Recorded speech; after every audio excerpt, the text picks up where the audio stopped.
Hello everyone. Welcome to Spring Boot REST API Tutorial Episode 2. This is my channel Proto Hub.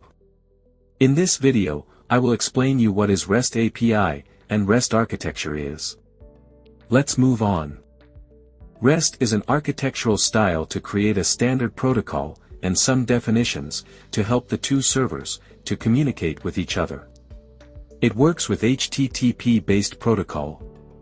It is also known as representational state transfer.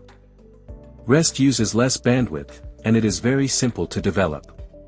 Communications in REST are supported by the Internet, thereby, it is not required to connect the servers physically.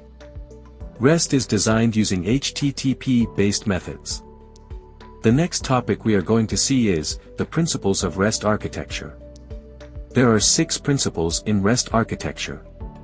They are uniform interface, client-server architecture, statelessness, cacheable, layered system, and code on demand. We will see these principles in detail in upcoming episodes.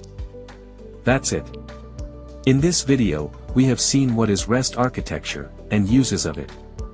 In the next video, I will explain you on what is uniform interface. See you in the next video. Bye.